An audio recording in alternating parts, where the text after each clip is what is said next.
সভাপতি মোহাম্মদ সাইফুল হক চৌধুৰী নিৰ্বাচনী চলাবলৈ আপুনি নৱগঠিত ডিংসমষ্টিৰ টুকটুকিত আহি উপস্থিত হৈছে, কি ক'ব? মই প্ৰথমত আপোনাৰ চেনেলক মই ধন্যবাদ জ্ঞাপন কৰিছোঁ তথা টুকটুকি বজাৰত মই ৰাইজক ধন্যবাদ জ্ঞাপন কৰিছোঁ। আৰু মই আহিলোঁ যিহেতু মই ধুবুৰীৰ প্ৰাৰ্থী আৰু আমাৰ কেন্দ্ৰীয় সভাপতি সাইফুল ইছলাম চৌধুৰী তেওঁলোকে সভাপতি আৰু এই নগাঁও 9 নং লোকসভা সমষ্টিৰ প্ৰাৰ্থী হয়। আমাৰ দলৰ 3জন প্ৰাৰ্থী দিয়া হৈছে। আমাৰ তাৰ ভিতৰত ধৰক নগাঁও যিটো লোকসভা এইটো আমাৰ সভাপতিয়ে কৰি আছে আৰু মই সাধাৰণ সম্পাদক হিচাপে ধুবুৰীত প্ৰতিনিধিত্ব কৰি আছোঁ। আৰু আমাৰ কাজিৰঙা চিলিম আহমেদ ডাঙৰীয়াক তেখেতক দিয়া হৈছে।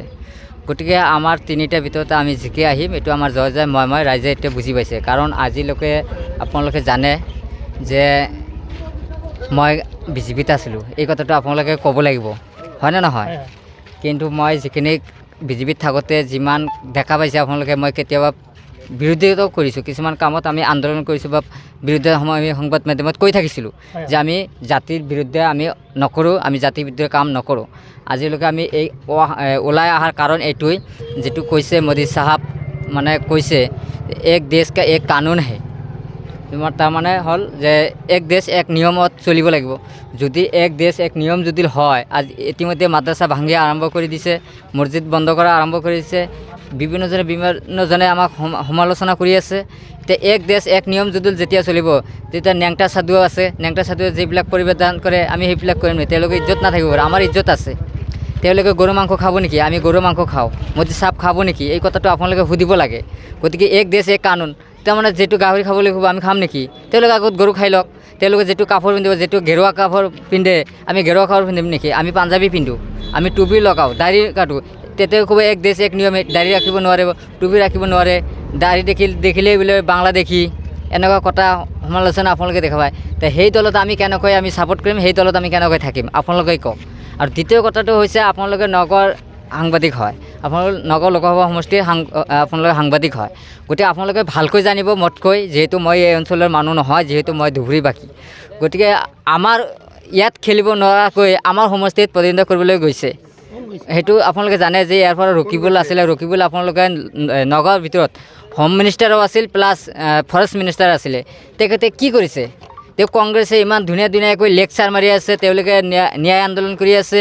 কোনটো ন্যায় কৰিছে? নীলি হত্যা ন্যায় কৰিছে, না গুপ্তা হত্যা ন্যায় কৰিছে, না BTC গোষ্ঠী সংঘ যিটো হ'ল সেইটো ন্যায় কৰিছে? কোনটো কৰিছে? আমি এটাও বুজি পোৱা নাই। আজি তেওঁলোকে কংগ্ৰেছে ইমান ধুনীয়া কথা কৈ আছে, আজি যদি তেওঁলোকে যদি ইমান ধুনীয়া কথা কৈ আছে, আজি আমাৰ মাটি পট্টা কিয় দিয়া নাই? যিবিলাক মানুহৰ উচ্ছেদ কৰা হৈছিল তেওঁলোকৰ কাষত কিয় যোৱা নাই কংগ্ৰেছৰ প্ৰতিনিধিবিলাক? যাইবিলাকে 1 টকাৰ সাহায্য কৰিছিলে নেকি? 1 টকা কৰা নাই।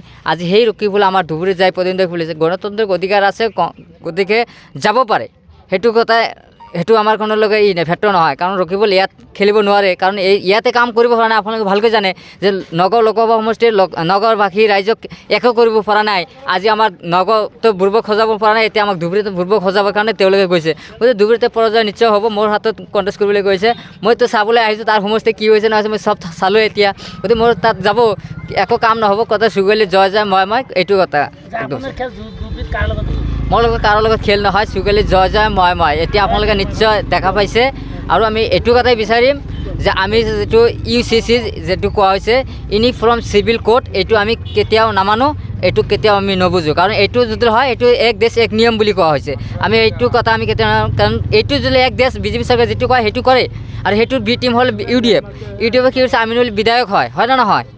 ডিং সমষ্টিত তেওঁলোকে বিধায়ক হয়, তেওঁলোকে সাংসদ খেলাৰ কি যুক্তি আছে? তে খেলিব নালাগে নহয়? তেওঁলোকে বিধায়ক বনাইছে তো ৰাইজৰ কামৰ কাৰণে ৰাইজে বনাইছে, ইয়াত আৰু কি কথা আছে? তেওঁলোকে কৰিছে যে মুছলমান ভোটখিনি যদি আমি ভাগ কৰি দি, সুৰেশ বৰা কংগ্ৰেছত আছিলে, এতিয়া বিজেপিত মাতি আনি যে আমি তহঁতে আমি সাংসদ বনাম। পদ্মত বদলে কৈছে তহঁতে নামত মুছলমান ভোটটো ভাগ কৰক, কৰি আমি তোমাক ৰাজ্যসভাৰ সাংসদ দি দিম, সৰ্বখণ্ড সোণোৱালৰ চিটটো খালী হ'ব, সেই তাক আমি ভৰাই দিম। সেইটো এটা পদ্মত বদলে ফৰ্মুলা দি দিছে, পৰ্যন্ত সেই ফৰ্মুলা হিচাপে কাম কৰিছে। সেইকাৰণে গৌৰৱ গগৈ আহিব নাই।